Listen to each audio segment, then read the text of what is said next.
महापालिकेच्या मेजर ध्यानचंद स्टेडियमला आपल्या प्रथम नागरिक महापौर साहेबांनी भेट दिली. त्यांना आपल्या व्यथा सांगितल्या, तिने पण त्या व्यथा मान्य केल्या आणि त्याने आता आपल्याला 2 शब्दात सांगतील. सिटी युनियन पण सगळे आले, महापालिका कर्मचारी. मी अनेकदा त्यांना सांगितलं आपल्या महापालिकेच्या अधिकाऱ्यांचं भरपूर सहकार्य आहे, पण काही गोष्टी ज्या फास्टमध्ये व्हायला पाहिजे त्या झाल्या नसल्यामुळे हा प्रॉब्लेम झाला आहे. आता तिने मनावरला सॉल्व्ह करतो म्हणले आहेत.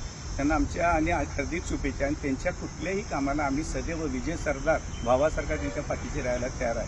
ती जे निर्णय घेतात ते योग्य घेतात. आजपर्यंत तिने महापालिकेत चांगले निर्णय घेतले आहेत 4 दिवसात. त्या असंच त्यांनी पुढं आपलं नाव करावं तेवढीच त्यांना मी ईश्वराबद्दल प्रार्थना करतो. जय हिंद, जय महाराष्ट्र. नमस्कार. ध्यानचंदजी हॉकी स्टेडियम या ठिकाणी आज व्हिजिट देत आहे आणि त्या प्रसंगी आमचे आदरणीय आमचे मार्गदर्शक हॉकीसाठी ज्यांनी स्वतःचं आयुष्य वाहिलेलं आहे असे सरदार साळुंखे साहेब, तसेच सर्व सन्माननीय पदाधिकारी, अधिकारी आणि सर्वच नागरिक. खूप आनंदाची गोष्ट ही आहे की मला असं वाटतं कळीला अधिकार असतो फुलण्याचा, फूल होऊन जगण्याचा, पण तिच्यासाठी खूप महत्त्वाचा असतो एक किरण आशेचा.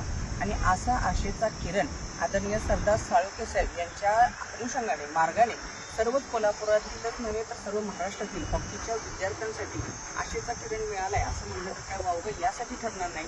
कारण आम्ही पाहिलेलं आहे, माझंही या हॉकी स्टेडियमशी खूप जुनं नातं आहे आणि माझी मुलगीसुद्धा याच ग्राउंडवरती शिकली, सरांच्याच हाताखाली शिकली आणि त्यांच्याच मार्गदर्शनाखाली नॅशनल प्लेयर झाली. अशा अनेक विद्यार्थी खेळाडू याच ग्राउंडने घडवले आणि आम्ही पाहिलेलं होतं जो बिफोर ग्राउंड होतं ते अगदी खरं तर आज मला हे ग्राउंड पाहिल्यावर खरं माझ्या डोळ्यात पाणी आलं आणि याचं सगळं श्रेय आदरणीय सरदार साळुंखे साहेबांना जातं.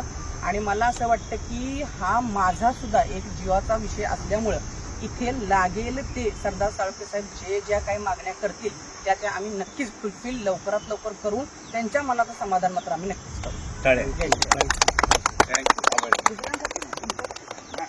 आपली सगळी आज आपल्या मुलीशी मिळालेलं